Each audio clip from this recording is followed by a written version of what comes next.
Boleh mula. Bismillahirrahmanirrahim. Alhamdulillahirabbil alamin wassalatu wassalamu ala asyrafil anbiya'i wal mursalin wa ala alihi wa ashabihi ajma'in. Allahumma 'allimna ma jahilna wanfa'na bima 'allamtana waj'alna minal mukhlisin. Sallallahu ala sayyidina Muhammad wa ala alihi wa baraka wasallam. Walhamdulillahirabbil alamin. Amma ba'da. Terlebih dahulu marilah sama-sama kita menyatakan setinggi-tinggi kesyukuran kehadrat Allah Subhanahu wa taala kerana dengan limpah kurniaannya seperti biasa kita diberi kesempatan dan peluang sekali lagi untuk bersama-sama kita menyambung pengajian kitab kita, kitab Misbahul Munir, kitab Tauhid, bagi membincangkan ciri-ciri ketuhanan yang ada pada Tuhan sebanyak 3 atau sebanyak 20 ciri yang dibincangkan dalam kitab kita ini. Kita sambung huraian sifat yang ketiga. InsyaAllah kita akan sambung huraian sifat yang ketiga yang bernama baqa'un, yang bernama kekal. Malam ini kita akan bincang dalil baqa'. Dalil Allah Subhanahu wa taala bersifat dengan sifat baqa'un. Dalil Allah Subhanahu wa taala bersifat dengan sifat baqa'. Kita dah bincang sebelum daripada ini makna baqa' dan juga kita dah bincang ataupun dia panggil apa tuan-puan,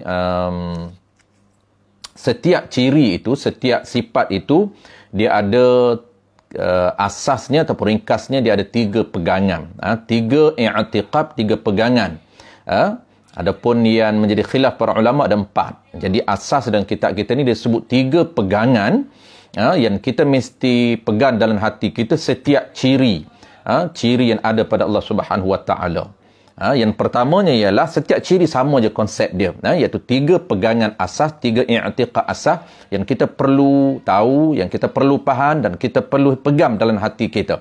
Yang pertamanya ialah wajib, kalau dalam kita ciri kita ini ataupun sifat ini, baqa' ini, yang pertamanya wajib, iaitu mesti sungguh Allah bersifat dengan kekal. I'tiqad yang kedua ialah mesti Allah tak binasa. Jadi 2 pegangan. Pertamanya dia panggil wujubun wajibun. Yang keduanya istihalatun mustahilun. Jadi 2 ini dikira 2 pegangan. Pertamanya mesti sungguh Allah bersifat dengan sifat baqa'un. Ataupun kita panggil terjemah bahasa kita, mesti sungguh Allah bersifat dengan kekal. Dengan kekal, iaitu tak binasa. Yang dipanggil kekal hakiki, kekal yang sejati, kekal yang zatiyun, kekal yang sebenar-benar, kekal yang tidak ada kesudahan. Itu dia panggil kekal yang sebenar. Jadi kesimpulan yang kita dah bincang minggu lepas, mesti yang pertama, i'tiqad pertama mesti Allah bersifat dengan kekal. Yang keduanya ialah mesti Allah tak binasa. Dia panggil istihalatun mustahilun. Dan yang ketiganya, pegangan yang ketiganya dalil. Dalil juga termasuk pegangan ataupun i'tiqad kita. Kalau tidak ada dalil, maka iman yang tidak sempurna dikira orang yang muqallib, orang yang turut, orang yang ikut tanpa dalil, orang yang pegang secara membuta tuli tanpa ada dalil, iman yang tak sempurna. Ada khilaf di sini, qaul mu'tamad mengatakan sah imannya tetapi berdosa. Baik, kita sempurnakan i'tiqad yang ketiga, iaitu dalil. Dalil yang kata Allah mesti sungguh Allah kekal, dan yang keduanya mesti tak binasa Allah Subhanahu wa taala. Mana dalil dia? Dua-dua i'tiqad ini mesti ada dalil. Dalil secara ijmal dan juga dalil secara tafsil. Yang kita nak bincang pada malam ini dalil secara tafsil. Dalil secara detail, cara fikir. Bagaimana untuk kita analisis, untuk kita fikir sehingga kesimpulan kita buat dalam hati kita, kita nampak bahawa tetaplah tak boleh Allah nak binasa, tetap Allah kekal, tak boleh Allah binasa. Bagi kita nampak mana dalil dia. Baik. Qala al-musannif rahimahullahu ta'ala. Dan dalil Dan dalil atas kekal Allah Ta'ala. Ni dalil ni dengan maksud apa? Dengan maksud dalil akal. Sekurang-kurang fardu ain ataupun ditaklifkan ke atas setiap individu menjadi tanggungjawab yang aini atas individu fardu ainnya, mesti pandai mengemukakan dalil secara ringkas. Dipanggil dalil ijmal. Bagaimana dalil ijmal? Allah Ta'ala, apa tanda, apa dalil yang Allah Ta'ala mesti bersifat dengan baqa? Dalilnya ialah bahru alam. Ringkas saja. Dalilnya ialah makhluk ini. Dalilnya adanya makhluk ini. Dalil adanya alam ini. Itu dipanggil dalil ijmal, dalil yang ringkas yang menjadi fardu ain ke atas mukallaf. Adapun dalil yang disebut dalam kitab kita ini dalil yang kedua, iaitu dalil secara detail, secara tafsil, atas jalan fardu kifayah. Jadi kalaulah kita tak pandai nak fikir secara detail ini, itu tak menjadi isu. Kenapa? Kerana ini menjadi fardu kifayah ke atas mukallaf untuk pandai fikir secara detail, secara tafsil. Kadang-kadang dia tak berapa nak nampak secara detail jalan cerita, dia panggil jalan fikir, dia panggil jalan fikir, sehingga dia nampak dia punya result dia tetap bahawa Allah mesti bersifat baqa, Allah tak binasa. Dua i'tiqad itu dalilnya dia nampak bagaimana cara fikir dan jalan fikir dia. Ini secara detail. Baik. Dan dalil atas kekal Allah Subhanahu wa taala. Atas kekal ini dia panggil wajib, wujubun wajib. Dan dalil atas kekal ini, dan dalil atas mesti sungguh Allah Subhanahu wa taala bersifat dengan kekal. Mana dalil dia? Dan yang Allah berkata i'tiqad pertama, dan i'tiqad kedua. Jadi i'tiqad pertama dengan i'tiqad kedua ini satu dalil. Ini di atas pendapat yang mengatakan setiap ciri itu tiga, memadai tiga i'tiqad sahaja. Adapun qaul yang satu lagi ada empat dalil. Ada empat i'tiqad. Macam mana lahir empat? Setiap i'tiqad dalil berbeza. Walaupun dalil sama tapi diasingkan. Dalil semua dalil bahru alam.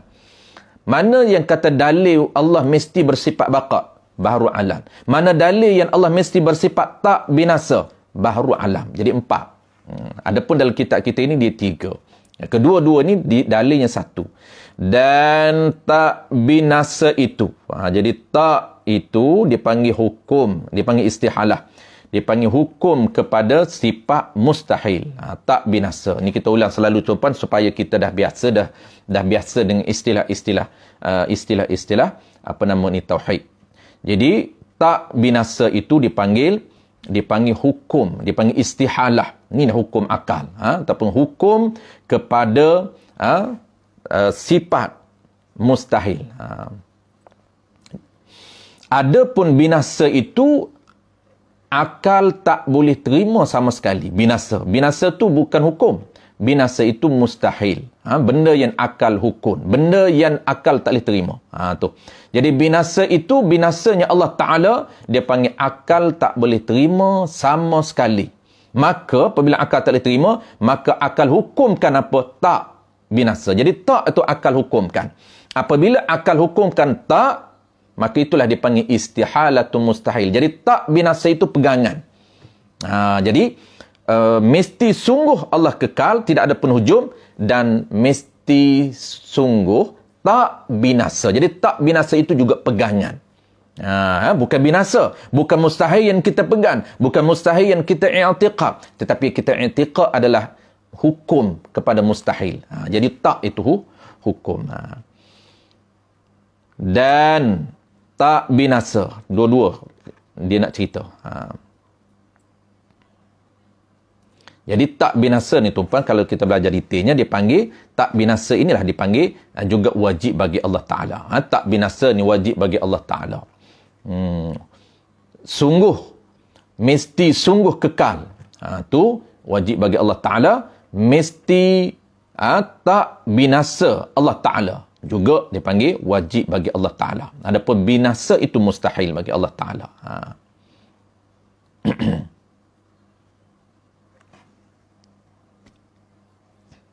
Jadi kita pegang yang mana? Kita pegang tak binasa tu kita pegang. Bukan binasa. Binasa itu mustahil. Akal tak boleh terima. Sebab itulah di sini tuan-puan lahir dua i'tiqad. I'tiqad pertama mesti sungguh baqa'. Mesti sungguh Allah Ta'ala kekal. Yang keduanya mesti tak binasa. Dua i'tiqad. Dalil satu je. Dua pegangan ini dalil satu.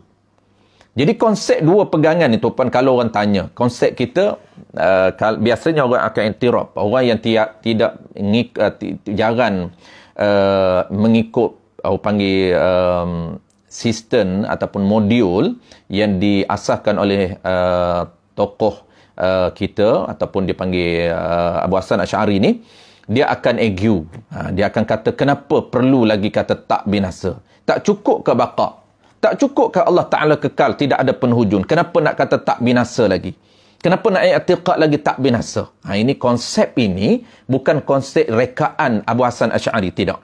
Bukan konsep ciptaan para ulama kita, tidak. Tetapi konsep dua pegangan ini untuk melengkapkan, untuk menuntut andaian kemungkinan bahawa Allah mungkin binasa. Ya Allah kekal. Tetapi ada lagi andaian. Boleh jadi minda kita boleh andaian. Hati kita boleh andaian. Mungkin suatu hari nanti Allah menerima binasa. Maka nak menuntut, nak bagi kemah, nak bagi kejap, nak bagi confirm, Allah Ta'ala ni kekal, maka tak binasa itu juga sifat dia. Mana konsep ini diajar oleh Allah Ta'ala. Dalil dia selalu kita sebut tuan-puan, wa tawakkal 'alal hayyil ladzi la yamut. Inilah dia, konsep ini diadaptasikan oleh para ulama. Allah kata wa tawakkal 'alal hayyil ladzi la yamut, dan berserahlah kepada Allah. Allah yang mana? Allah yang bersifat penhidup. Alladzi la yamut. Lagi pula Allah ini dia sifat tak mati. Kenapa Allah combinekan dia hidup dan dia tak mati? Kenapa dia nak confirmkan, nak menutup andaian ataupun ruang kemungkinan Allah akan mati? Maka Allah kata dia bersifat penhidup dan dia juga tak mati. Jadi dua konsep, dua i'tiqad ini tuan-puan diajar oleh Allah Ta'ala dalam konsep dua ataupun dipanggil dua i'tiqad ini merupakan konsep yang diajar oleh Allah Subhanahu wa Ta'ala, iaitu wujubun wajibun, istihalatun mustahilun, untuk mengkejakkan, mengkemahkan, mentahqiqkan, mengkonfirmkan bahawa Allah bersifat dengan Allah bersifat dengan baqa'. Itu cara untuk jawab argument yang dikemukakan oleh orang yang tidak biasa dengan metodologi dan gaya Ahlussunnah wal Jamaah ini. Baik. Mana dalil dia? Ialah tu khabar. Bermula dalil itu mubtada. Ialah kita fikir. Apabila kita fikir, kita tahu bahawa ini dalil akal. Dalil kita menggunakan daya penakkulan akal kita untuk kita faham. Kita faham bahawa Allah ini mesti bersifat baqa'. Dalil dia cara fikir. Ialah kita fikir. Jikalau Allah Ta'ala. Jikalau ini andaian. Kita nak andai, kenapa andai? Kenapa jikalau? Kenapa kena ada fardu takdir? Kita dah jawab minggu lepas. Juga merupakan konsep yang diajar oleh Allah Subhanahu wa Ta'ala. Andaian ini supaya kita nak mengkejapkan. Kena buat andaian.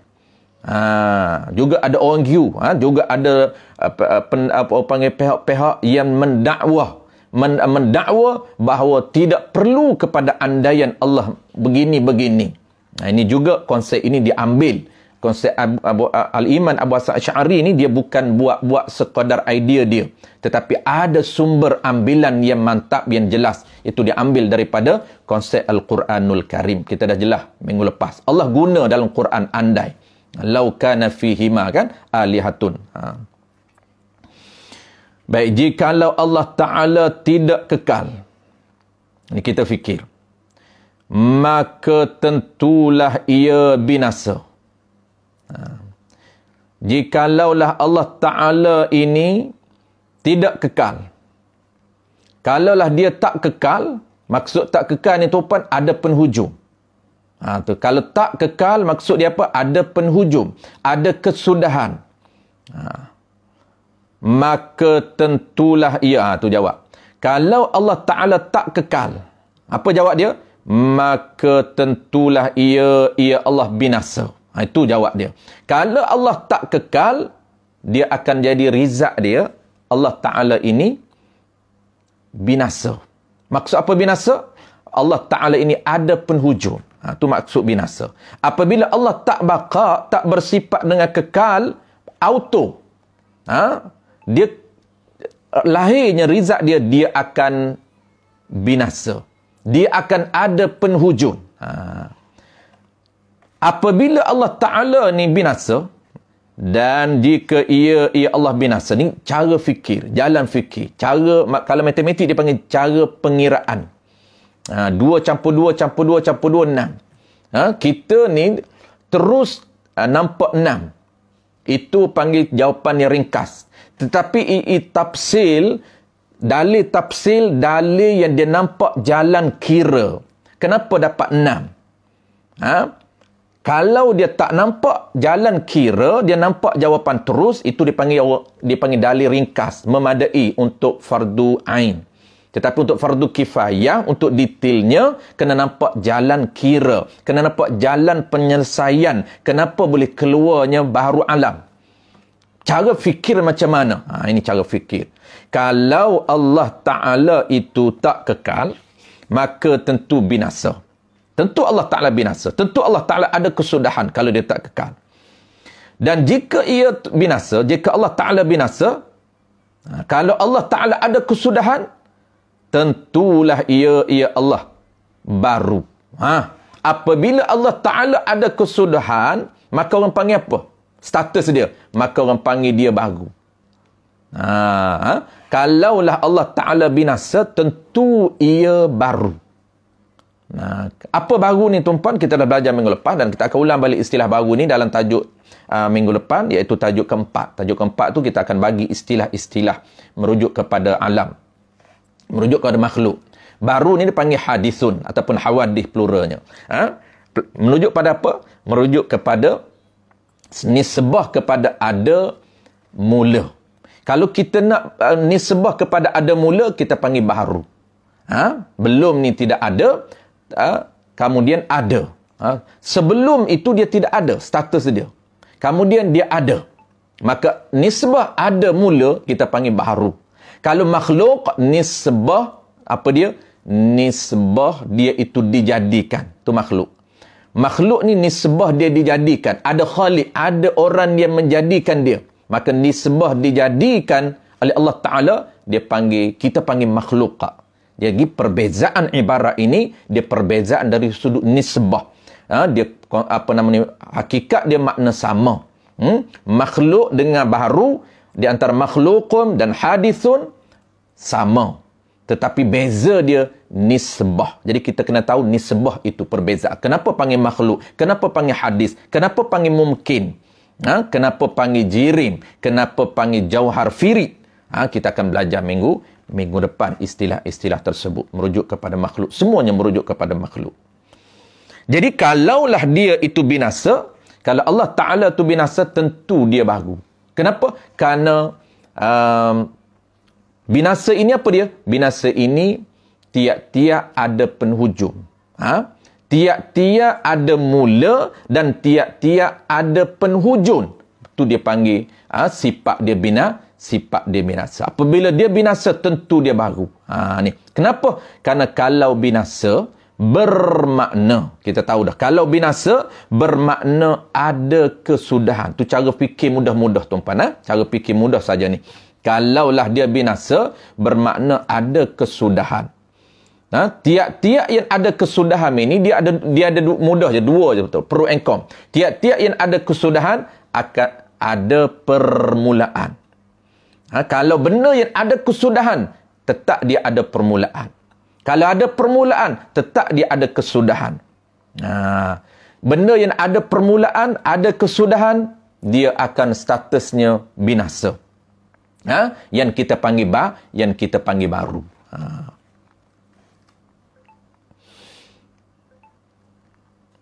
Apabila baru dan jika statusnya baru, nascaya ni dia panggil bahasa Melayu, asal dia apa?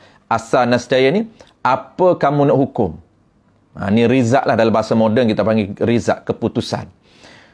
Dan jika baru, nescaya. Apabila benda tu baru, apa rizak yang kamu nak hukumkan? Apa keputusan kamu nak keluarkan? Nescaya tidak ada Tuhan dengan dalil yang nyata pada huraian sifat qidam. Ada huraian sifat qidam yang terdahulu kita bincang. Ini cara fikir, jalan fikir supaya kita nampak. Bermula daripada mana? Bermula daripada kalau Allah Ta'ala tak kekal. Sebab kita nak bagi nampak kenapa rizak dia mesti Allah kekal. Tak terima akal nak kata Allah binasa. Kenapa? Kerana kalau Allah binasa, tu dia kena ada kalau, andaian. Supaya kejap hati kita kata, memang tak boleh terima Allah binasa. Mesti Allah kekal. Mesti Allah tak binasa. Mana dalil? Kalau Allah binasa. Tu dalil perinci, dalil detail. Kalau Allah binasa, bermakna Allah Ta'ala itu, dia sebut tadi, kalau Allah Ta'ala itu, dia mula dulu, kalau Allah tak kekal. Kalau Allah Subhanahu Wa Ta'ala itu tak kekal, maka tentu dia binasa.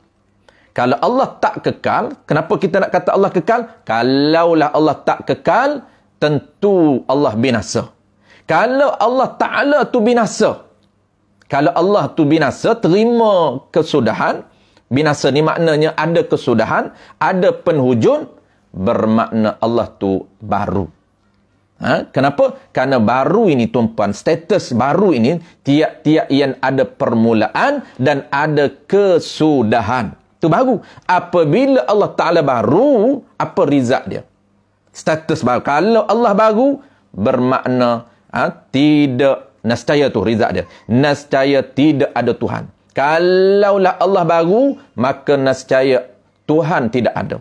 Kenapa? Kerana baru ini ada mula. Siapa jadi? Itu yang kata rizak dia tidak ada Tuhan. Kalau Allah tak kekal, dia akan binasa. Kalau Allah binasa, dia akan baru. Kalau baru menyebabkan tidak ada Tuhan, maka sedangkan nyata depan mata kita, makhluk ada. Nyata depan mata kita, alam ada. Ada orang yang mencipta alam. Siapa? Tuhan. Maka tetap Allah bersifat dengan baqa. Mudah saja tuan-puan. Simple saja cara fikir dia. Tu. Nescaya. Nescaya ni apa kamu nak hukum? Apa kamu nak cakap? Apa kamu nak kata? Tu makna nescaya. Nescaya tidak ada Tuhan. Dengan dalil yang nyata. Nyata pada pandangan kita. Nyata di hati kita. Nyata pada hati kita. Nyata di mana? Pada huraian sifat qidam. Kalau Tuhan baru, menyebabkan ada orang yang membaharukan dia. Siapa? Menyebabkan jadi dur dan tasasul. Jadi siapa Tuhan dia? Akan mencari siapa Tuhan. Jadi tasasul, tidak ada penghujung. Kalau begitu, kesimpulan tuan-tuan. Habis dah. Kalau begitu, tetaplah. Tetap di mana? Jadi pegangan hati kita. I'tiqad. Tetaplah di hati kita. Jadi tetaplah pegangan di hati kita. Tuhan tidak binasa. Kenapa fikir macam ni tuan-tuan? Cara fikir yang ulama susum ini untuk nampak kejap di hati. Pegangan hati kita supaya kemah, supaya tetap nampak memang tak boleh terima sama sekali Allah tu binasa. Tu. Kalau begitu dia kata tetaplah pegangan di hati kita ni Tuhan tidak binasa. Habis. Firmanullahu ta'ala. Ini dalil nakal, penutup. Jadi dia bagi dua dalil. Pertama dalil akal. Dalil akal tu wajib fardu ain. Dalil nakal ni fardu kifayah. Di dalam tauhid dia terbalik. Jadi dalil akal itu menjadi kewajipan, dalil kewajipan ain, dalil nakal ini fardu kifayah.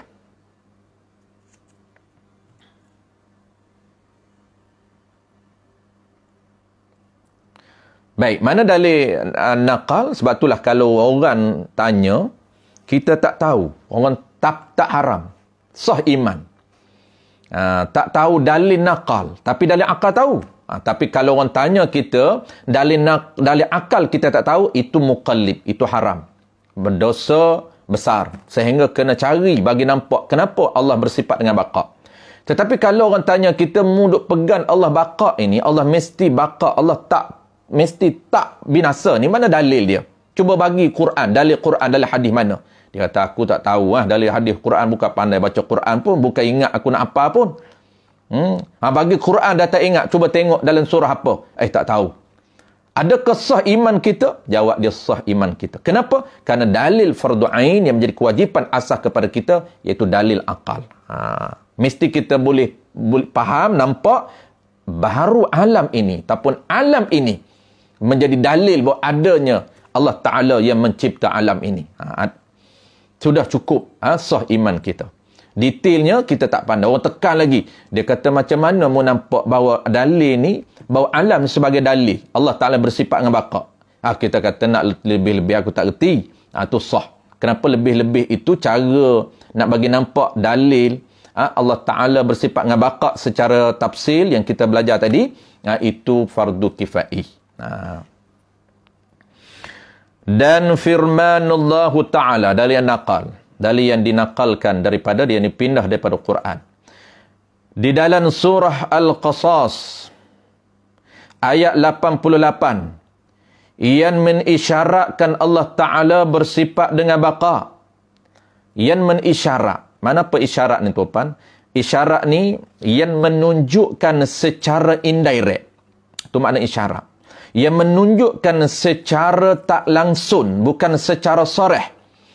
Ada ayat ini dia tak menunjuk secara soreh, secara jelas, menggunakan Allah bersifat dengan baqa, menggunakan istilah baqa, tidak. Tetapi Allah Ta'ala menggunakan secara tak langsung, mengisyaratkan bahawasanya dia bersifat dengan baqa, secara indirect. Kalau secara direct, secara soreh, secara jelas, ayat yang sebelum daripada ini, iaitu ayat yang di atas. Kullu man 'alaiha fan wa yabqa wajhu rabbika.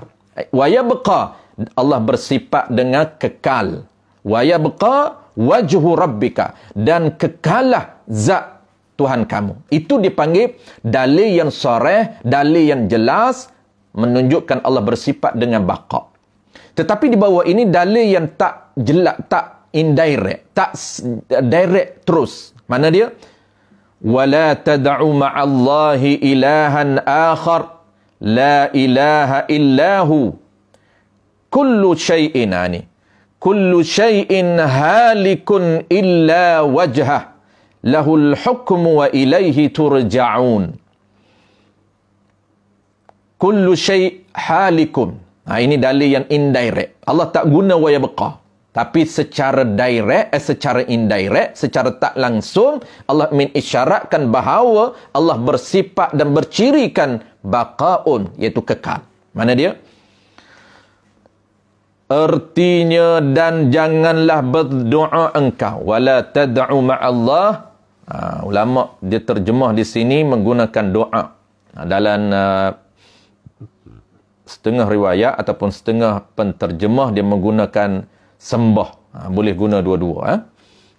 Dan janganlah berdoa, janganlah engkau meminta serta Allah Ta'ala akan Tuhan yang lain. Berdoa, meminta. Sini dia menggunakan meminta. Dalam lain, bermaksud apa? Dan janganlah engkau sembah serta Allah Ta'ala akan Tuhan yang lain. Jadi serta dengan makna ishtirak, berkongsi. Berkongsi. Jadi orang lain pun minta juga, ataupun orang lain pun sembah juga, Allah pun sembah juga. Jadi minta dua-dua, ataupun sembah dua-dua. Tidak ada Tuhan yang lain melainkan ia Allah. La ilaha illahu. Kullu syai'in halikun illa wajhah. Bermula tiap-tiap sesuatu itu binasa. Halikun, binasa.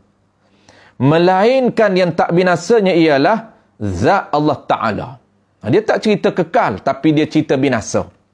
Ini dalam bentuk indirect. Illa, melainkan yang kekalnya ialah wajah. Jadi di sini tuan-puan, dia nak cerita secara tak langsung. Dia cerita semua benda lain, makhluk ni semuanya ialah binasa. Berstatus binasa. Yang kekalnya ialah diri Tuhan. Dia tak cerita kekal. Dia cerita dalam tak langsung. Illa melainkan yang kekal, yang tak binasa. Maksudnya lawan kepada tak binasa, kekal. Melainkan kekal apa dia? Wajah, zatnya zat Allah Ta'ala. Bagi Allah Ta'ala jua hukum. Lahul hukmu. Iaitu bagi Allah sahaja. Nak menjatuhkan segala keputusan. Tidak ada orang lain yang layak menjatuhkan keputusan melainkan Allah Subhanahu wa Ta'ala sahaja. Wa ilaihi turja'un. Dan kepada Allah Ta'ala tempat dikembalikan sekalian kamu. Wa ilaihi turja'un, tempat dikembalikan. Jadi kepada Allah Ta'ala saja kita akan dikembalikan. Sama ada suka ataupun tidak, nak ataupun tidak, tetap akan dikembalikan. Itu turja'un. Turja'un tu kita tidak ada inisiatif, tidak ada daya. Tidak ada daya. Kita tak nak kembali lagi. Ya Allah, tak nak jumpa Allah Ta'ala lagi. Tak nak mati lagi. Tetap Allah akan matikan. Apabila sampai masa, tetap Allah Ta'ala akan kembalikan kita kepada kampung asal, iaitu akhirat. Darul abadi. Itu dipanggil tempat dikembalikan. Maka ini kesimpulan bagi penutup, tuan-tuan. Penutup. Maka dengan pengakuan di dalam hati. Jadi pengakuan di dalam hati, iqrar dalam hati. Mana pengakuan dalam hati? Ada 3 i'tiqad dalam hati kita. Ciri baqa ini lahir 3 i'tiqad. I'tiqad pertama, maka dengan pengakuan di dalam hati seseorang. Mana pengakuan? Dengan tentu sungguh kekal Allah Ta'ala. Ini pengakuan pertama. Pengakuan pertama dan hati kita, tuan, kita pegang. Apa yang kita faham apabila kita belajar, kita cari info, kita gala cari info dalam kitab, kemudian kita cuba faham, nampak di hati, faham di hati. Apabila faham di hati, langkah seterusnya kita pegang. Apa yang kita pegang, benda yang kita faham. Apa yang benda yang kita faham? Ni. Benda yang kita fahamnya ialah mesti sungguh Allah bersifat dengan kekal. Mesti sungguh Allah bersifat dengan kekal. Kita dah tahu kekal ni apa? Kekal ni nama. Yang kita faham dalam minda apa? Yang kita faham ialah kekal sejati, kekal yang hakiki, kekal yang sungguh, kekal yang sebenar-benar, kekal yang tidak ada kesudahan, kekal yang tidak ada penghujung. Itu kita faham. Kita dah faham, kita guna nama kekal. Satu i'tiqad. Yang kedua, dan pengakuan di dalam hati dengan tentu tidak binasa itu. Pengakuan kedua dalam hati kita apa dia? Kita mengaku dalam hati kita, kita nampak dah Allah bersifat dengan mesti kekal, dan satu lagi Allah mesti tak binasa. Binasa itu sama sekali akal tak boleh terima. Apabila akal tak boleh terima binasa, maka akal hukumkan. Maka macam mana akal hukum? Tak binasa. Mesti tak binasa. Ini dua i'tiqad ni. Dua pengakuan. Jadi dua pengakuan dalam hati itu membetuli pengakuan itu dengan keterangan Allah Ta'ala di dalam Quran. Keterangan ni dengan keputusan. Dengan keterangan ini, dengan keputusan yang Allah jelaskan, yang Allah putuskan di dalam Quran. Yang Allah Ta'ala kata apa? Allah Ta'ala kata, kullu syai', semua alam ini, semua makhluk ini, halikun, binasa. Melainkan yang tak binasa, illa wajhah, melainkan yang kekal, yang tak binasanya. Kan dua tu. Melainkan yang tak binasa. Apa dia? Melainkan yang kekal. Illa wajah, iaitu zat Allah Ta'ala. Jadi pengakuan Allah Ta'ala sendiri, keputusan yang dibuat oleh Allah Ta'ala sendiri dalam Quran, membetuli, menepati dengan pengakuan di hati kita. Itulah pengakuan tu, itulah tu merujuk pada pengakuan. Itulah, jadi pengakuan yang betul dengan keterangan Allah Ta'ala itu, dinamakan orang yang beriman dengan Allah Ta'ala. Itulah tuan-puan, barulah nama orang yang beriman dengan Allah Ta'ala. Barulah kita boleh kata iman, kita boleh kata i'tiqad, kita boleh kata kita berakidah yang sahih, kita beriman dengan Allah Ta'ala. Bukan sekadar di bibir, tetapi membetuli pengakuan dalam hati kita. Apa yang kita ucap itu di hati kita, pengakuan di hati kita, apa yang kita pegang di hati kita, apa kita percaya di hati kita, membetuli dengan keterangan, dengan apa yang dijelaskan oleh Allah dalam Quran. Maka itulah orang yang beriman, yang disebut oleh Allah Ta'ala, ya ayyuhalladzina amanu. Allah seru orang yang beriman kepada Allah, orang yang percaya dengan Allah. Maksud percaya dengan ciri-ciri yang ada pada Allah. Itu makna percaya pada Allah. Kena ada benda yang kita percaya. Bukan sekadar percaya pada Allah. Allah ada. Ada macam mana tak tahu. Itu tak lengkap, tak sempurna percaya. Masih tak kenal Allah Ta'ala. Kenapa? Kerana dia tak tahu ciri-ciri Allah Ta'ala. Dia hanya tahu ada. Ada macam mana? Tak tahu. Maka bukan boleh dinamakan orang yang tahu. Itulah pengakuan yang betul dengan apa yang diputuskan oleh Allah Ta'ala dan Quran. Orang yang beriman dengan Allah Ta'ala. Wallahu a'lam. Kesimpulan tuan-puan, ciri yang ketiga ini sama juga dengan ciri pertama dan kedua, iaitu mesti ada 3 i'tiqad. Mesti ada 3 i'tiqad, ataupun kita panggil asas dia 3 i'tiqad. Pertamanya wujubun wajibun, yang keduanya istihalatun mustahilun, yang ketiganya ialah dalil baharu alam ataupun dalil tafsil secara yang fardu kifayah. Nampak jalan fikir, rizaknya tetap Allah mesti bersifat dengan baqa, Allah mesti tak binasa. Kenapa? Kerana nampak dah cara fikir. Jadi pertamanya wujubun wajibun, Allah mesti bersifat dengan sifat yang bernama kekal. Kita dah faham apa kekal dalam minda kita. Yang kedua, mesti Allah Ta'ala tak binasa. Yang ketiganya ialah dalil Allah mesti kekal dan dalil Allah tak binasa baharu alam.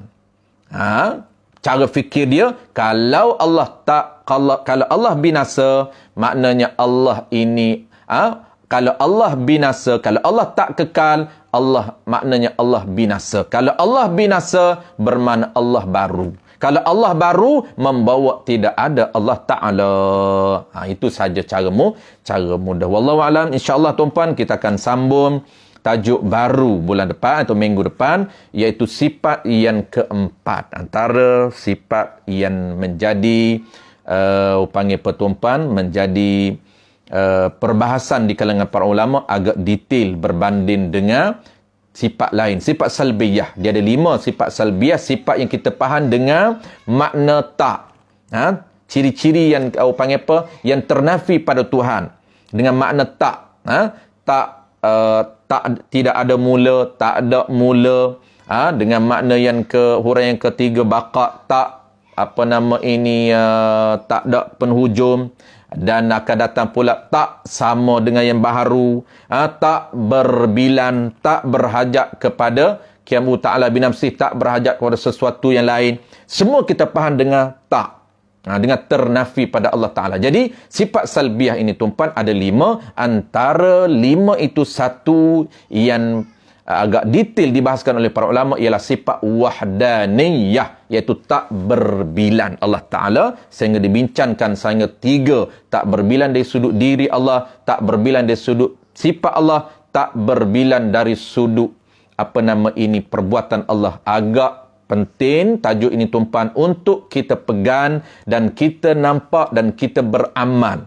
Bagi kita sebut wahdaniyah, kita baca qul huwallahu ahad, terbayan kerangka di minda kita Allah satu dengan makna tak berbilan pada diri dia, tak berbilan pada ciri, tak berbilan pada perbuatan. Ketiga-tiga ni kita sepadukan lahirnya dalam iman kita, panggil tuan-puan, mantap iman kita sehingga feeling. Ini kita akan advance sikit. Apabila kita ada asas, barulah dia akan naik ke peringkat advance, sehingga kita akan rasa Apa saja perbuatan kita, tuan-puan, kita rasa apabila kita kenal Tuhan, ciri wahdaniyah. Kita tidak akan ada lenyap perasaan keakuan. Nak lahirnya lenyap perasaan keakuan, nak kita tak rasa apa-apa, tuan-puan, nak kena kenal Tuhan, bercirikan wahdaniyah. Ini antara basic, tuan-puan. Apabila kita ada basic, boleh kita naik kepada peringkat yang kedua untuk kita merasakan bahawa tidak ada sedikit pun inisiatif kita, tidak ada sedikit pun perbuatan kita, melainkan semuanya perbuatan Allah Ta'ala. Kerana Allah bercirikan wahdaniyah. Sebab itu saya selalu sebut, tuan-puan, apapun syariat kita, apapun amalan kita, tuan-puan, dia berasaskan kepada ilmu basic yang pertamanya, mengenal Allah Ta'ala dulu. Kita pernah bincang, tuan-puan, 2-3 minggu lepas, iaitu tajuk, dalam tajuk yang dianjurkan oleh Sarah, iaitu sembahyang yang berkualiti. Kalau tuan-puan masih ingat, dia ada lebih kurang 6 proses untuk lahirnya sembahyang kualiti ini. Kalau tuan-puan masih ingat, tajuk yang pertama, proses yang pertama, iaitu mesti mengenal Tuhan dulu. Barulah boleh sembahyang dalam keadaan khusyuk dan lahirnya perasaan. Kenapa? Kerana kita kenal Tuhan ini bersifat macam mana. Kalau kita baca Bismillahirrahmanirrahim, kita apa yang bibir sebut, dia menyerap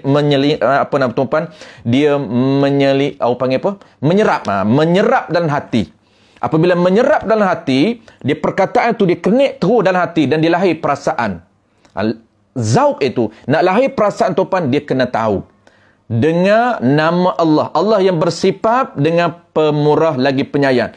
Apabila dia nampak, dia faham, dia nampak di hati sifat Allah Ta'ala begini, maka akan lahir perasaan hebat Allah Ta'ala, keagungan Allah Ta'ala, perasaan ketinggian Allah Ta'ala, perasaan kebesaran pangkat Allah Ta'ala. Kenapa? Kerana dia kenal Allah Ta'ala. Baru dia baca Bismillahirrahmanirrahim. Berasa gerum dia, berasa dia tidak ada apa, berasa hebatnya Allah, berasa tingginya Allah. Kenapa? Kerana dia kenal ciri Allah Ta'ala. Ini, tuan-puan, proses kita sedang berada pada proses pertama untuk tingkatkan amalan kita. Amalan dalam ibadat, amalan di dalam akidah dan juga amalan dalam syariat. Inilah tapak yang asas foundation yang paling mantap yang kita mesti bina untuk memantapkan amalan kita. Baik, insya-Allah, tuan-puan, kita akan jumpa lagi minggu depan, hari yang sama, masa yang sama. Dan terima kasih kepada Al-Fadhil Ustaz Man selaku pengerusi surau An-Nur dan juga seluruh ahli jawatan kuasa surau An-Nur, dan tidak dilupakan kepada teman-teman rakan-rakan yang mengimarahkan program kita. Setiap program yang kita adakan, tuan-puan, selaku orang yang mengimarahkan, mudah-mudahan diberikan kesihatan yang baik, diberikan kepahaman yang baik, dan diberikan keberkatan umur kita dan keberkatan ilmu kita, sehingga kita boleh beramal, sehingga kita direkodkan oleh Allah Ta'ala kebaikan dan mengalir pahala sampai kiamat. Itulah harapan kita. Bismillahirrahmanirrahim. Alhamdulillahirrabbilalamin. Wassalatu wassalamu ala asyrafil anbiya'i wal mursalin wa ala alihi wa ashabihi ajma'in. Allahumma faqihna fid din wa 'allimna ta'wil wa ja'alna minal ulama'ul 'amilin wa ja'alna minal mukhlisin. Wa sallallahu ala sayyidina Muhammad wa ala alihi wa baraka wa sallam. Walhamdulillahi rabbil alamin.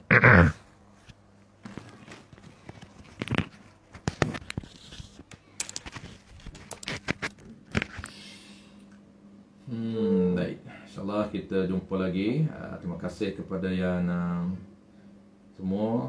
Sama-sama yang ucapkan terima kasih dan ucapkan salam. Saya jawab dengan lafaz Assalamualaikum warahmatullahi wabarakatuh semua. Dan terima kasih kepada yang ucapkan, dan sama-sama kepada yang ucapkan terima kasih. InsyaAllah kita jumpa lagi.